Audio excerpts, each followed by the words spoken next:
Allah menurunkan Al-Quran kepada Nabi kita Muhammad adalah untuk menuntun kita umat manusia agar terkantar menjadi orang bertakwa. Tuntunan ini dari berbagai sisi. Salah satu diantaranya Allah memberikan gambaran bagaimana menjalani hidup, semacam panduan hidup lengkap tapi ringkas yang dikemukakan oleh Allah dalam surah Al-Kautsar. Dalam bulan Dzulhijjah akhir ini kita coba tadabburi makna surah Al-Kautsar yang merupakan panduan sukses dalam menjalani hidup. Ada 3 hal yang harus kita upayakan. Yang pertama, Allah berfirman, A'udzubillahi minasyaitonirrajim, Inna a'tainakal kautsar. Sungguh aku telah berikan kepadamu wahai Muhammad kenikmatan yang sangat banyak. Ini harus kita jadikan sebagai prinsip hidup. Yang kedua, fasholli li rabbika wanhar. Salatlah untuk Tuhanmu dan berkorbanlah. Ini adalah program hidup. Yang ketiga, inna syani'aka wal abtar. Sungguh orang yang benci padamu pastilah dia binasa. Ini adalah jaminan hidup. Kita awali dari prinsip hidup. Inna a'tainakal kautsar. Ibnu Abbas ketika menjelaskan makna Al-Kautsar, beliau tafsirkan dengan al-khairul katsir, kebaikan yang banyak. Lalu para sahabat mengkomplain kepada Ibnu Abbas, bukankah Rasul menerangkan Al-Kautsar itu kan nama dari sebuah telaga di surga? Lalu Ibnu Abbas menjawab bahwa telaga itu adalah salah satu dari kebaikan yang sangat banyak yang Allah berikan pada Nabi Muhammad.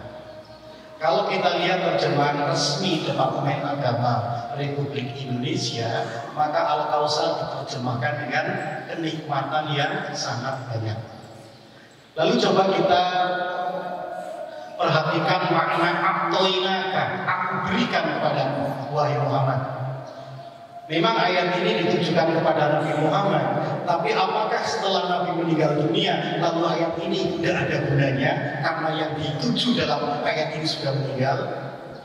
Dalam hal ini para mufassir membuat sebuah kaidah, khitabun lin nabiyyi, khitabun li ummatihi. Jadi ayat yang sasarannya ditujukan kepada Nabi, hakikat sasaran ayat itu juga ditujukan kepada umatnya, yaitu kita semua. Jadi Allah telah memberikan kepada kita semua kenikmatan yang sangat banyak. Kalau kita sadari, kita renungi, setidaknya kenikmatan yang banyak itu bisa kita rasakan ada 3 komponen. Yang pertama, Allah memberikan kepada kita fasilitas. Yang kedua, Allah memberikan kepada kita hidup. Yang ketiga, Allah memberikan kepada kita pedoman hidup. Jadi ada fasilitas hidup, hidup itu sendiri, dan pedoman hidup. Untuk fasilitas, Allah berfirman, wal ardo wada'aha lil anam. Bumi ini kami hamparkan lil anam, khusus untuk manusia. Jadi makhluk Allah itu banyak. Ada jin, ada malaikat, ada hewan, ada apa lagi? Tumbuhan. Tapi sekian banyak makhluk Allah yang diberi kemampuan mengelola bumi itu hanya manusia. Jin tidak bisa menambang batu bara. Malaikat tidak bisa membuat mobil misalnya. Manusia diberikan kemampuan untuk mengolah bumi sebagai bahan baku. Ya, bumi bahan baku. Lalu Allah berikan kepada kita nalar, akal. Dengan akal itu, bahan baku yang ada di bumi bisa kita olah jadi fasilitas. Ada tumbuhan, ada hewan, diolah oleh akal pikiran manusia jadi fasilitas konsumsi. Bisa bikin nasi, sate, dan lain sebagainya. Ada juga bahan baku yang berupa batu, pasir, pohon. Dengan akal olah sedemikian rupa, jadilah semen, jadilah paku, jadilah macam-macam sehingga bisa jadi fasilitas akomodasi, bikin mesin, bikin rumah dan sebagainya. Ada juga bahan baku di bumi, logam-logam yang banyak macamnya, ya. Lalu diolah dengan akal manusia bisa jadi fasilitas transportasi, misalnya bikin pesawat, bikin mobil dan sebagainya. Sehingga hakikatnya mobil, pesawat, rumah itu semua adalah pemberian Allah, karena Allah yang menyiapkan bahan baku, Allah juga yang berikan akal pada kita. Sehingga bagaimana manusia? Manusia itu la haula wala quwwata, tidak punya daya, tidak punya kekuatan. Kalau bukan Allah yang memberi, kita tidak punya apa-apa. Itu harus kita jadikan prinsip hidup. Prinsip hidup. Inna a'toinaka, semuanya pemberian dari Allah Subhanahu wa taala. Jika prinsip dasar ini kita ikrarkan dalam bentuk la ilaha illallah, tidak ada sebenarnya kecuali Allah Subhanahu wa taala. Kita tidak punya kemampuan apapun. Kita harus jadikan prinsip ini. Ya. Yang kedua, Allah berikan kepada kita hidup. Hidup ini pemberian dari Allah. Dalam surah As-Sajdah yang biasa kita baca dalam wirid, Allah berfirman, "Alladzi ahsana kulla syai'in khalaqahu wa bada'a khalqal insan min tin." Allah ciptakan segala sesuatu dengan sangat baik. Allah jadikan manusia pertama dari tanah, tsumma ja'ala naslahu min sulalatin min ma'in mahin. Kemudian keturunannya Allah jadikan dari saripati, air yang hina. Tsumma sawwahu wa nafakha fihi min ruhihi. Kemudian Allah sempurnakan, lalu Allah meniupkan ruhnya. Wa ja'ala lakum sam'a, dengan ruh itu Allah jadikan kau bisa mendengar, wal absar, dengan ruh juga Allah jadikan kau melihat, wal afidah qalilan ma tashkurun, sedikit yang bersyukur. Inilah hidup. Jadi hidup Allah siapkan badan, lalu Allah tiupkan ruh, jadilah hidup. Nah, kenikmatan yang berupa hidup ini jauh lebih mahal, lebih berharga dibanding fasilitas alam tadi. Buktinya ketika kita lihat di rumah sini, luar biasa. Semakin parah sakit seseorang, maka dia akan mengorbankan berapapun fasilitas. Yang penting bisa tetap hidup. Saya kemarin dikasih tahu sama teman yang kena COVID, cari oksigen. Di Balikpapan oksigen itu ada, tetapi regulatornya tidak ada yang jual. Padahal biasanya banyak regulator jualnya COVID, sekarang tidak ada. Biasanya hanya 500.000, sekarang biar 2 juta, 3 juta, tidak ada yang jual. Luar biasa politik bisnis ini. Walhasil dia telepon ke sana kemarin, akhirnya dia dapat. Walaupun berapapun dibeli, karena apa? Hidup ini mahal, hidup ini berharga. Berapapun jumlah fasilitas yang kita punyai bisa kita korbankan demi mempertahankan hidup. Yang ketiga, Allah berikan kepada kita pedoman hidup. Ini paling berharga. Maka ketika Rasulullah SAW dalam sabdanya memberi perbandingan, kalau ada 2 mata timbangan, satu mata timbangan diisi la ilaha illallah, lalu mata timbangan lain diisi dunia dan seisinya, tentu la ilaha illallah jauh lebih berbobot. Jadi tidak ada nilainya dunia ini, bahkan tidak ada nilainya hidup ini kalau tidak bertauhid, kalau tidak berpedoman ajaran Allah Subhanahu wa taala, tidak ada nilainya. Jadi karunia yang paling berharga adalah pedoman hidup Al-Quran. Jadi inna a'toinakal kautsar adalah kita diantar untuk membangun kesadaran sebenarnya lillahi mulku samawati wal ardh, lillahi ma fis samawati wa ma fil ardh. Semua yang ada di langit, yang ada di bumi hanya milik Allah, dan kita tidak punya apa-apa. Ini kesadaran yang mesti ditumbuhkan. Semua kita punya itu karena kita diberi oleh Allah, dan ketika Allah mengambil sedikit dan bisa bernafas saja, oksigen yang gratis berlimpah di sekitar kita, gara-gara dia bisa bernafas, untuk cari oksigen, cari regulator itu pun mahal, luar biasa. Padahal Allah kasihkan gratis, dengan sedikit saja. Karena corona sulit bernafas, semuanya menjadi terasa mahal. Luar biasa, semua pemberian Allah. Maka dalam hal ini program utama dalam hidup hanya 2. Fasolli, yang pertama sholat.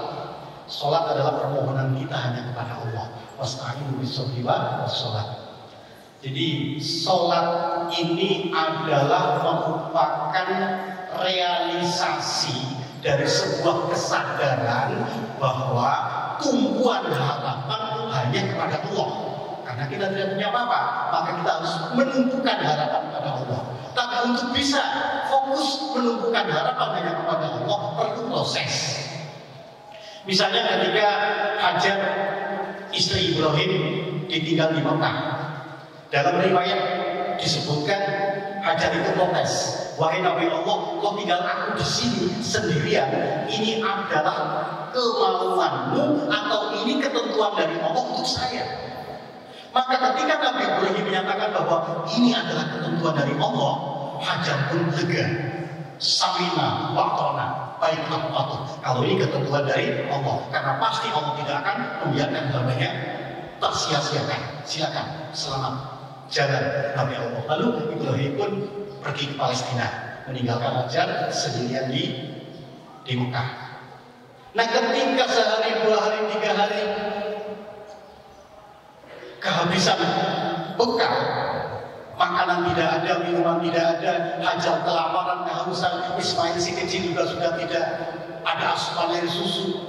Maka apa yang terjadi? Hajar berupaya menaruh Ismail di dekat fondasi Ka'bah itu. Lalu Hajar pun naik ke bukit Sofa, menatap ke segala penjuru, berharap kalau jauh di sana bisa melihat kafilah untuk bisa dimintai bantuan, atau melihat sumber air untuk bisa minum, atau melihat ada rumputan untuk bisa menyambung hidup. Tapi semua tidak ada.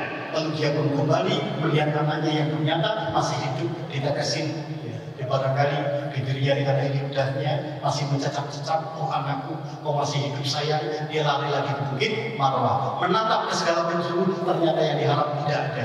Begitulah seorang yang berada di bawah panas terik matahari, kehausan, kelaparan, panik, lari pontang-panting 7 kali, tentu tidak ada kekuatan. La haula wala quwata. Yang ada tinggal pasrah pada Allah. Ya Allah, aku telah berusaha, tidak ada kemampuan sama sekali. Aku serahkan diriku dan anakku hanya kepadamu. Sekarang yang tersisa tinggal sholat, yang tersisa tinggal doa, pasrah kepada Allah. Ketika pasrah full kepada Allah, alam tidak bisa diharapkan, kemampuan diri tidak bisa diharapkan, akal pikiran tidak bisa diharap, semua tidak bisa diharap.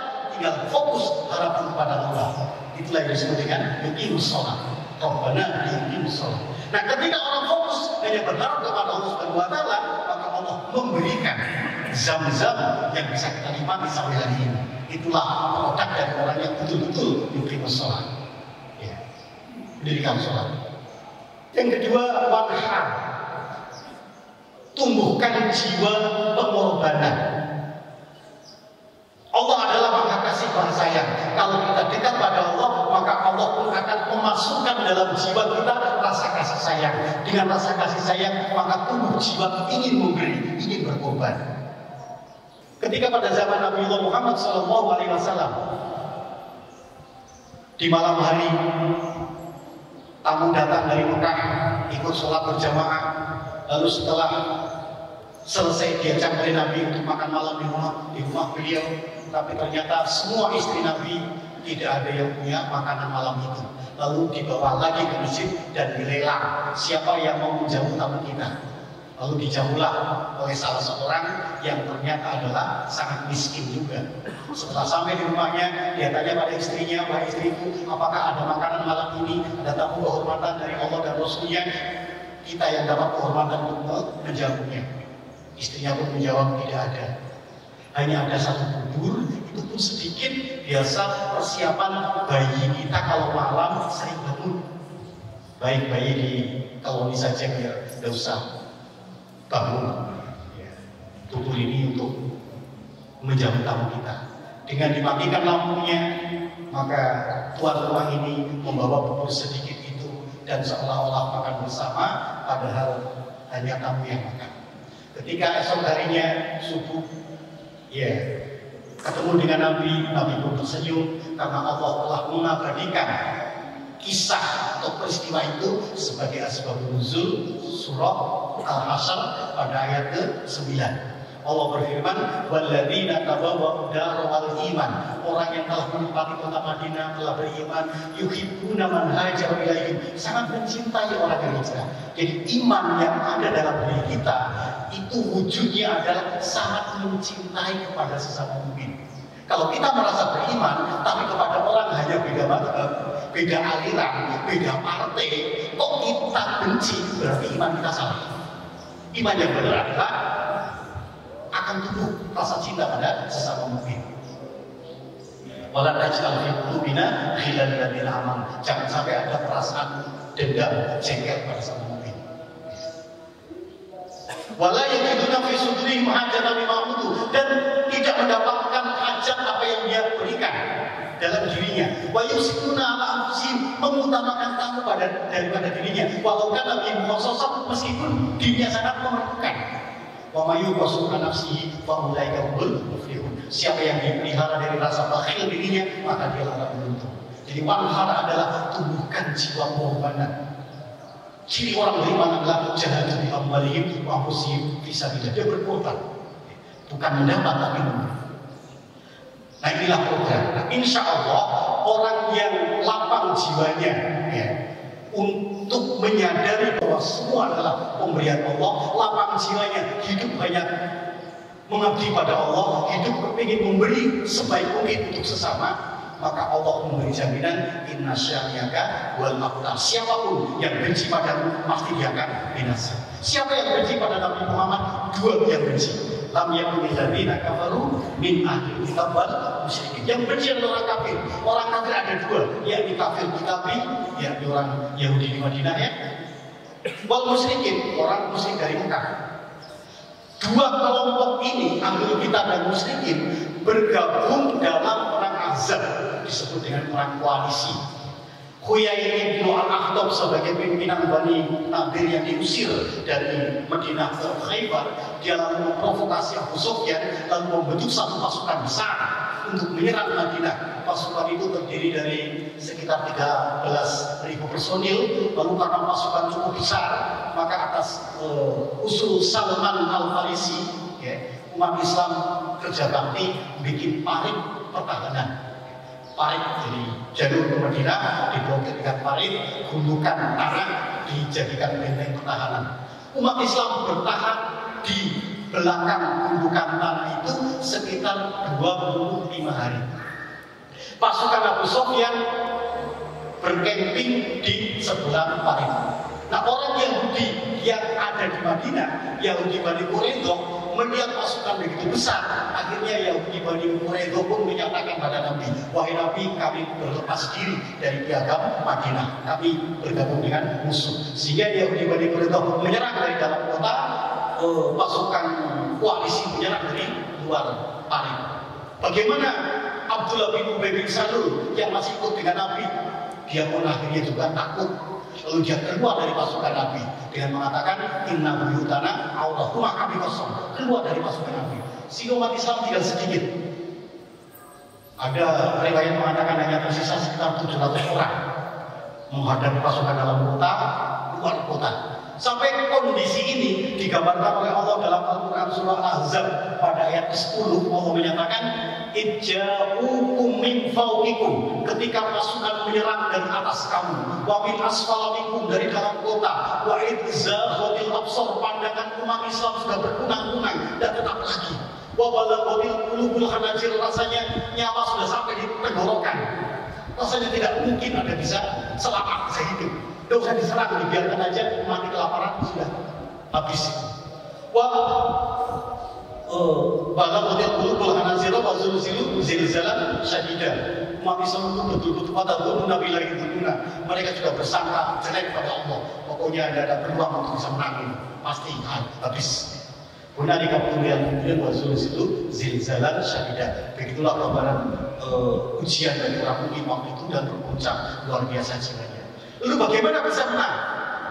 Dalam ayat 9 Allah berfirman, "Ya ayyuhalladzina amanu dzkuru nikmatallahi 'alaikum wa orang beriman, ingatlah nikmat yang Allah berikan kepadamu. Idza'akum junudun, ketika bala tentara datang dari berbagai penjuru, fa arsalna ilaihim rihan, lalu aku turunkan angin topan pada mereka. Jadi di malam ke-25 di seberang tarik khusus turun angin topan dahsyat sekali. Unta mereka lari terbang-langgang, semua logistik tertutup oleh pasir. Abu Sufyan menginstruksikan pada pasukan, kita pulang. Akhirnya mereka pulang semua. Wajulu dalam tarohat, walaupun turunkan malaikat yang tidak mau lihat, mengusir mereka. Masya Allah. Inna syariata wal abtar. Rukun iman kedua adalah iman pada pertolongan Allah, iman pada malaikat. Yakin malaikat yang turun kapal itu sampai sekarang belum pensiun. Yang penting kita adalah sadar bahwa semua pemberian Allah dan kita tidak punya kekuatan. Maka hidup hanya untuk Allah Subhanahu wa Ta'ala. Kita sholat, jangan sampai ada yang tidak sholat jamaah. Jangan sampai ada santri atau warga yang mengabaikan panggilan Allah Subhanahu wa Ta'ala itu sholat. Karena ini kekuatan. Wanhar, tumbuhkan saja jiwa pengorbanan. Insya Allah kalau ini kita selalu jadikan prinsip dalam hidup dan program hidup, yakinlah Allah akan menolong kita. Barakallahu li wa lakum fil Qur'anil Karim wa nafa'ani wa iyyakum bima fihi minal ayati wa dzikril hakim. Innahu wal barru ghafurur rahim.